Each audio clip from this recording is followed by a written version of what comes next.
And I've been thinking a lot about there's been so many theories out there about what happened to Nancy. And it's interesting with Pima County Sheriff Chris Nanos in his last interview he did. He said that they even have a theory that they've had for a while, but he wouldn't say what it was. There was some reporting weeks ago that the sheriff's department theory, the working theory, may have been a burglary gone wrong, though that's never been confirmed. And that's always a theory that I've had a hard time wrapping my mind around, because why would whoever did this take Nancy Guthrie away if this was just supposed to be a burglary? If something went wrong when they were in the house, why wouldn't they have just left Nancy there? Hit that subscribe button right now, turn on the notification bell, and make sure all notifications are on, because Nancy Guthrie's case just took a turn that nobody saw coming. And you do not want to miss a single second of what we are about to break down.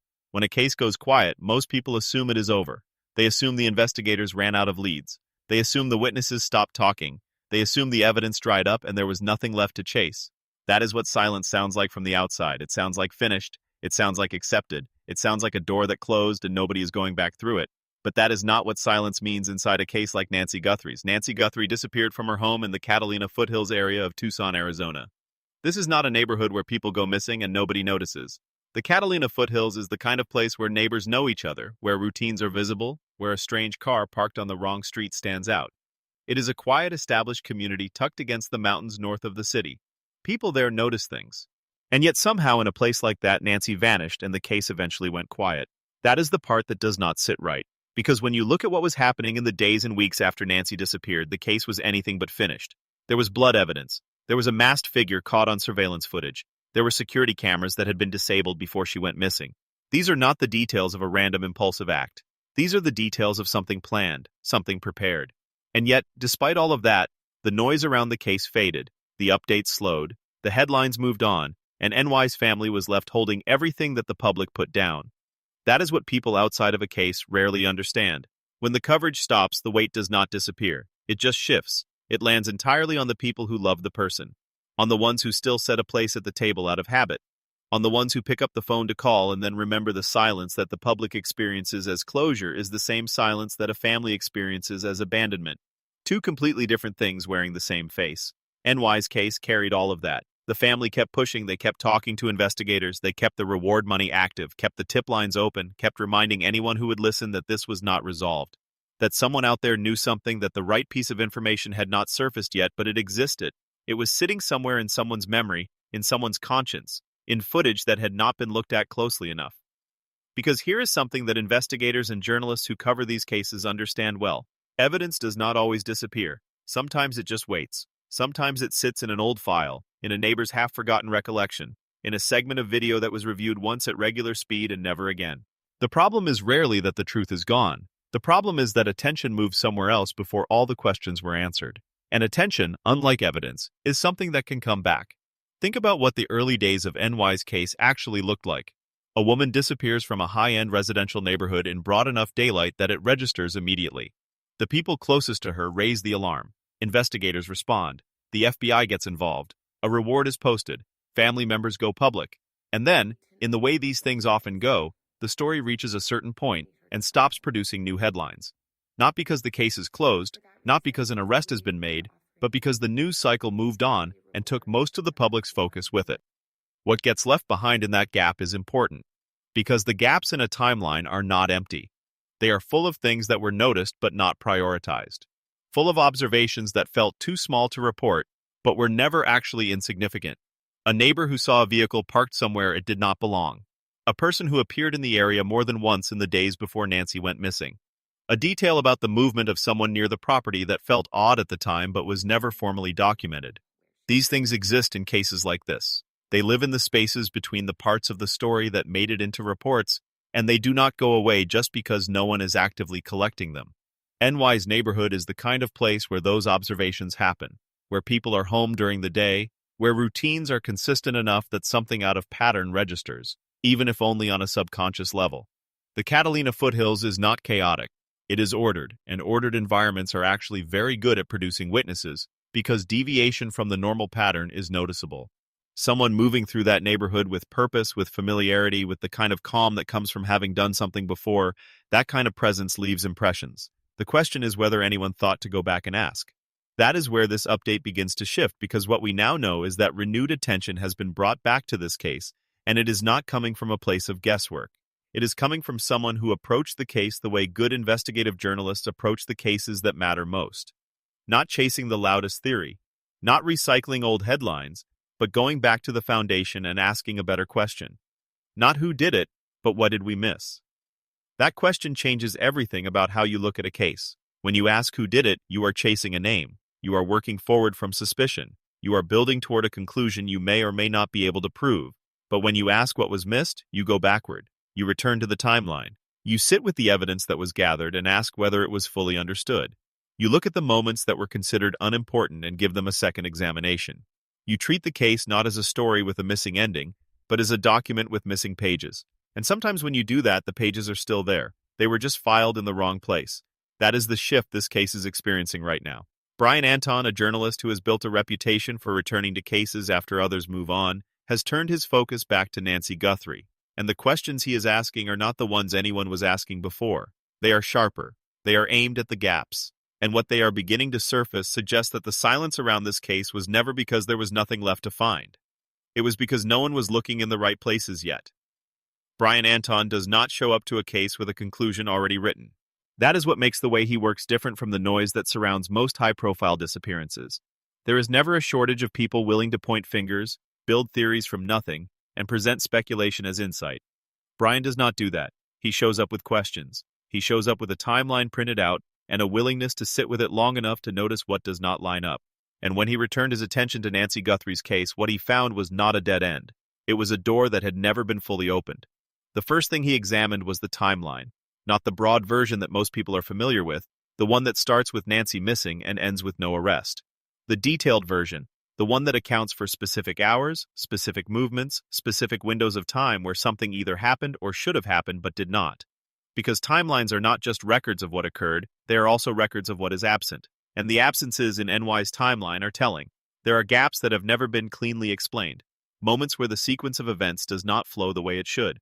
If this was something random, if a stranger wandered into the Catalina Foothills neighborhood that day with no preparation, no knowledge of the area, and no awareness of NY's routine, the timeline would look a certain way. Chaotic, opportunistic, rushed. But that is not what the timeline suggests. What it suggests instead is something far more deliberate. There are pauses where there should be urgency. There are movements that imply familiarity rather than confusion. There are windows of time that only make sense if the person involved already knew what they were going to find when they got there. That distinction matters enormously because a random crime and a planned one require completely different investigative approaches. A random crime sends investigators outward, expanding the search, widening the net, looking for anyone who could have been in the area. A planned crime sends investigators inward, narrowing the focus, asking who had enough knowledge to prepare, who understood the environment well enough to move through it without drawing attention. And the evidence in NY's case, when you look at it carefully, points toward the second category. Someone knew the area. That is not a small observation. In a neighborhood like the Catalina Foothills, knowing the area means more than just knowing the street names. It means knowing which houses have cameras and which ones do not. It means knowing what time of day the foot traffic drops. It means understanding the rhythm of the neighborhood when people leave for work, when they come home, when the streets are quiet enough that movement goes unnoticed. That kind of knowledge does not come from a single drive-through. It comes from time spent, from repeated presence, from observation that happened before the day Nancy disappeared. Which brings us to the second thing. Brian's renewed attention surfaced. There is evidence, or at the very least, strong suggestion that someone appeared in or near the area more than once before Nancy went missing. Not in a way that was dramatic enough to report at the time. Not in a way that triggered alarm or caused anyone to call police. But in a way that, looking back now, carries weight. A vehicle seen more than once in a place where it had no obvious reason to be. A person whose presence registered as slightly off but not off enough to act on. These kinds of observations live in the back of people's minds long after the moment passes. They do not feel important until something happens and then suddenly they feel like everything. This is one of the most consistent patterns in cases involving planned crimes. Preparation leaves traces. It cannot help but leave traces because preparation requires physical presence. And physical presence in a residential neighborhood is always observed by someone. The question is never whether someone saw something. The question is whether that person connected what they saw to what happened afterward, and whether anyone thought to go back and ask them. In NY's case, that asking may now be happening. The camera and movement evidence adds another layer to this picture. The fact that security cameras were disabled before Nancy disappeared is one of the most important details in this entire case. Think about what that action requires. It requires knowing the cameras existed. It requires knowing where they were positioned. It requires either physical access to disable them, or enough technical awareness to interfere with them remotely. And it requires doing all of that before the crime, not during it, not after it, but in advance. That is not the behavior of someone who acted on impulse. That is the behavior of someone who planned, prepared, and executed. Someone who walked through the steps of this in their mind before they ever set foot near NY's home. Someone who identified the risks, addressed them one by one, and moved forward only when they felt the conditions were right. The disabled cameras are not just evidence of a crime. They are evidence of a criminal mind that was operating deliberately and carefully. And deliberate, careful behavior almost always leaves a pattern. Patterns can be found. The movement footage that does exist, the partial surveillance from cameras that were not disabled, from neighboring properties, from any angle that captured activity in the area around the time Nancy disappeared, tells a story about direction and timing. Even incomplete footage is useful. A vehicle moving in a particular direction at a particular time. A figure appearing at the edge of a frame and then gone. The consistency or inconsistency of a route taken. These details seem minor in isolation, but when you lay them against the timeline gaps, against the evidence of repeated presence, against the profile of someone who knew the area well, they begin to connect, and connection is exactly what this case has needed. The fourth piece of what Brian Entin's attention has helped bring forward is something investigators call community memory. It is exactly what it sounds like. The things that people in a neighborhood remember not because they wrote them down, not because they reported them at the time, but because certain images stick. The brain holds on to things that felt wrong even when the conscious mind moved past them. A car parked facing the wrong direction. Someone walking a route that had no obvious destination. Activity at an hour when the street should have been empty. A face that appeared more than once in a place where faces are usually familiar. These memories do not disappear. They compress. They sit underneath everything else until something brings them back to the surface. And renewed public attention on a case, the right kind of attention, the kind that asks specific questions rather than broadcasting general suspicion, has a way of pulling those memories forward. People who never thought to call a tip line because they did not think what they saw was important suddenly recognize that what they saw fits. That the small thing they noticed might be the exact piece someone needs. That is what momentum does for a case. It does not manufacture evidence. It recovers it. It goes back to the people who were always there and gives them a reason and a framework for sharing what they know. And right now, because Brian Entin and others have returned serious attention to NY's disappearance, that recovery process is active. People are being reminded that the tip line is open, that the reward is still in place, that someone out there has a piece of this, even if they do not fully understand its value yet. The emerging picture from all of this is not a solved case. It needs to be said clearly, no arrest has been made and the investigation is ongoing, but what has shifted is the direction. The theory that is gaining weight is not one of random crime or unknowable chaos. It is one of deliberate action by someone with familiarity, someone patient, someone who understood risk well enough to manage it in advance, someone who in managing it so carefully likely left behind the one thing that careful people always leave behind. A weak spot. Every plan has one. The moment where the preparation was not quite complete, the detail that was overlooked, the assumption that turned out to be wrong. In cases built on careful planning, that weak spot is often something small, a timeline inconsistency that cannot be explained away, a witness memory that does not match the expected sequence, a camera angle that captured something the person did not know existed, a vehicle description that appears in two separate accounts from two separate locations on the same day. Brian Entin's work has helped narrow the focus toward where that weak spot might be hiding, not by naming names, not by making accusations, but by re-examining the evidence with fresh eyes and asking the questions that create pressure on the parts of the case that were never fully resolved.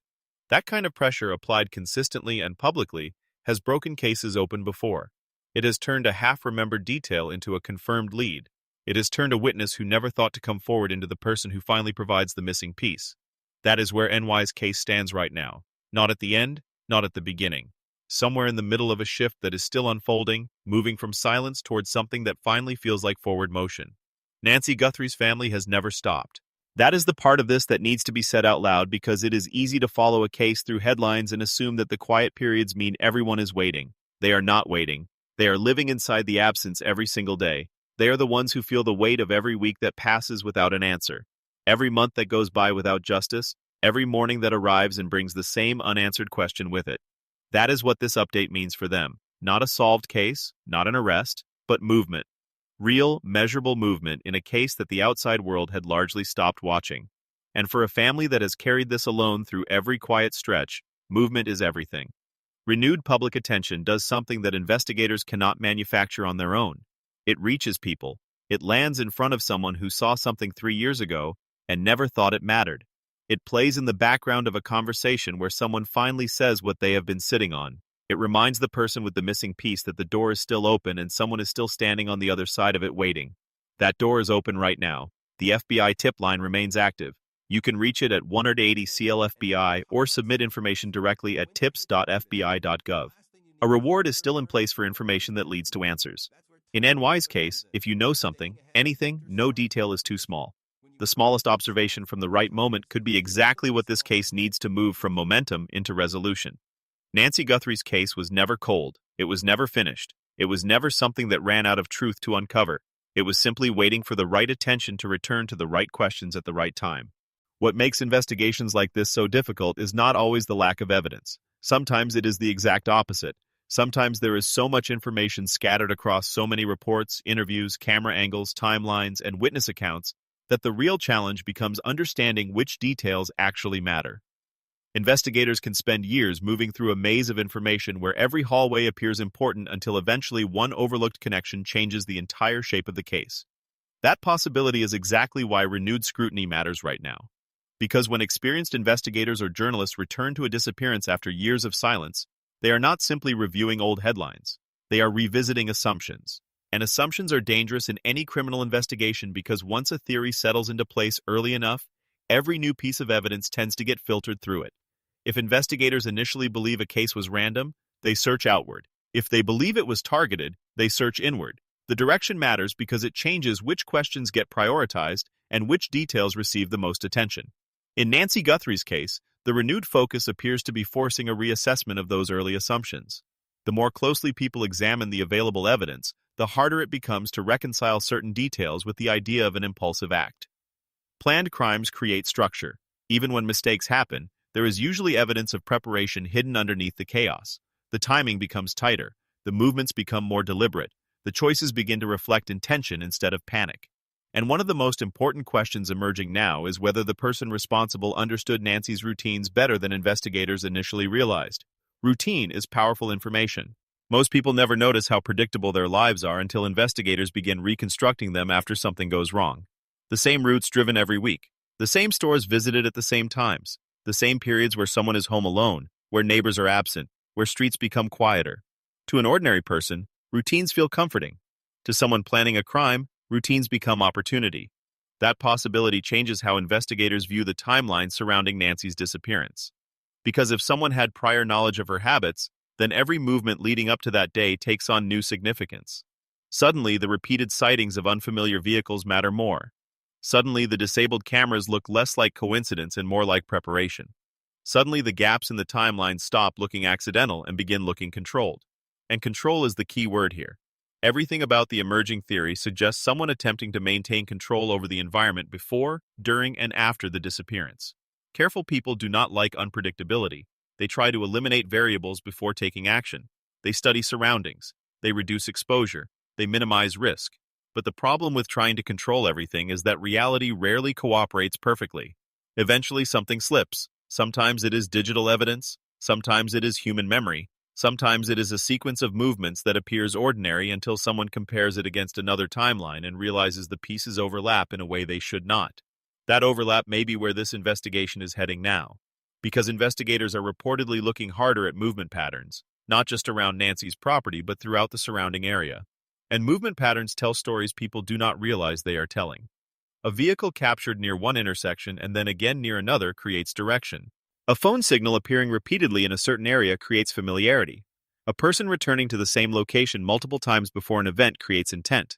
None of those things individually solve a case, but together they begin forming behavioral architecture. They reveal how someone operated, how confident they were, how familiar they felt inside the environment they were moving through. Criminal investigations are often less about discovering one dramatic clue and more about building enough consistent patterns that the truth eventually becomes difficult to deny. That process can take years, especially in a disappearance where there may not be a crime scene in the traditional sense. Because unlike cases where investigators immediately recover physical evidence tied directly to violence, disappearances leave investigators fighting against absence itself. They are forced to reconstruct events from fragments, from partial surveillance, from witness recollections, from digital activity, from timing inconsistencies, from behaviors that only appear suspicious once viewed in hindsight. And hindsight changes everything. A person who seemed ordinary before the disappearance may suddenly appear significant afterward. A strange interaction dismissed at the time may later feel critical. That is why so many cold or stalled cases eventually break open years later. Not because brand new evidence suddenly appears from nowhere, but because existing evidence is finally viewed through the correct lens. Nancy's case may be entering that stage now. There is also another factor investigators never ignore in cases like this: confidence. Whoever carried this out appeared confident enough to operate in a visible residential area without immediately drawing attention. That confidence had to come from somewhere. Either the person believed they understood the environment extremely well, or they believed they understood Nancy herself extremely well. Possibly both. And if that is true, then the pool of possibilities becomes narrower than many people originally assumed. Because true confidence during a planned crime rarely comes from randomness. It comes from familiarity with routines, familiarity with geography, familiarity with response times, familiarity with blind spots, familiarity with human behavior. Investigators know that offenders who feel comfortable in an environment often reveal themselves through repetition. They return to areas before the crime, sometimes even afterward. They monitor reactions. They follow coverage. They pay attention to what investigators release publicly and what they withhold. That is another reason renewed media attention matters so much. Public attention creates pressure, and pressure changes behavior. Someone who believed a case was fading into the background suddenly sees their actions being discussed again. They see investigators revisiting timelines. They hear journalists asking sharper questions. They watch the public begin paying attention to details that were previously overlooked. Pressure creates mistakes, and mistakes are often what finally move investigations forward. A person who remained calm for years may suddenly change routines. They may contact people they have avoided speaking to. They may attempt to explain details nobody asked them about. They may revisit old narratives too aggressively in an effort to reinforce them. Investigators pay attention to those reactions because behavior after a crime can sometimes reveal more than behavior during it, especially in long-term investigations.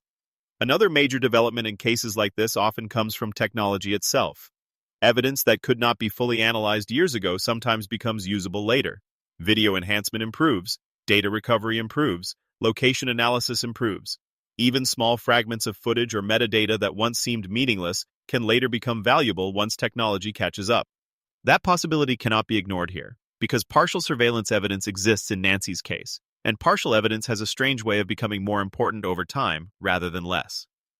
A blurry image reviewed years ago might suddenly reveal identifiable movement patterns when processed with newer tools.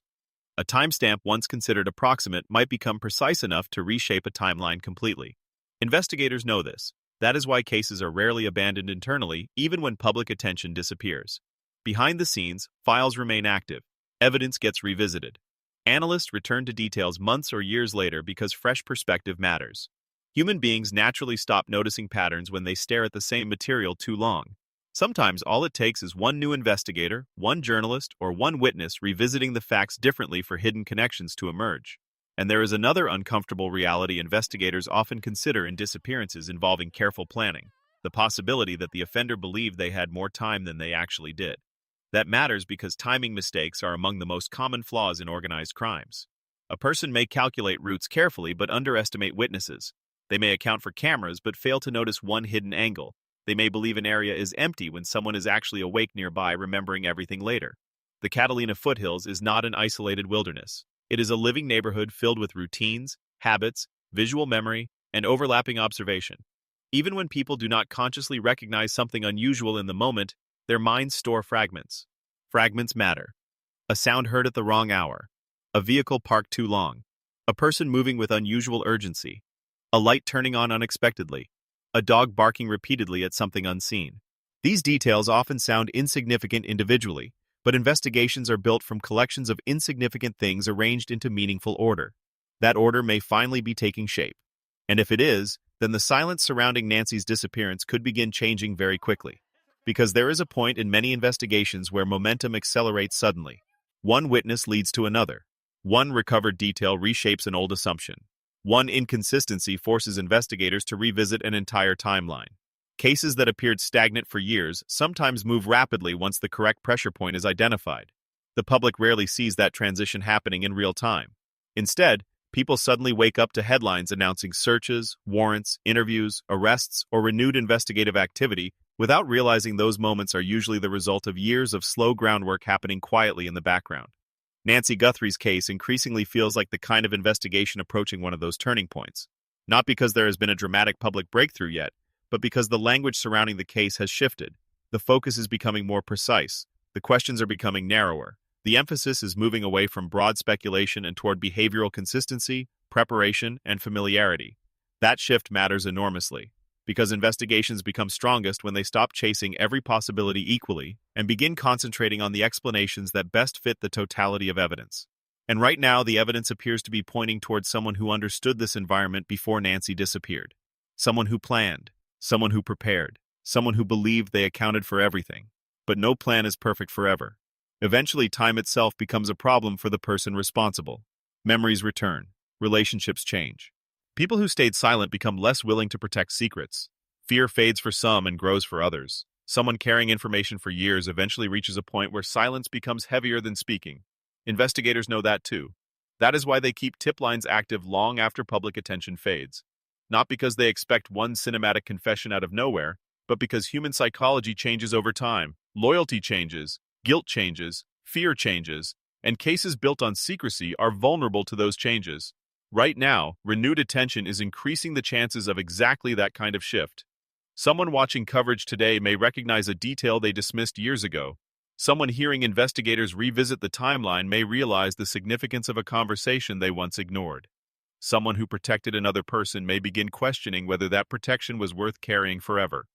Those are the invisible movements the public never sees happening behind a case. But investigators see them. And when enough invisible movements begin happening at once, silence eventually breaks. That is why this moment feels different from the quiet periods before. The investigation no longer feels frozen in uncertainty. It feels active again, focused again, as though pieces that once existed separately are finally being examined together instead of apart. For Nancy Guthrie's family, that shift matters more than anyone outside the case can fully understand. Because hope in long-term disappearances does not usually arrive as certainty, it arrives as movement, a reopened conversation, a renewed search, a sharper question, a timeline revisited, evidence reconsidered, witnesses contacted again. Those things may sound small to outsiders, but to families living inside unanswered loss, they mean the world has not forgotten. And perhaps most importantly, they mean investigators have not stopped looking for the weak spot in the story someone worked very hard to keep hidden.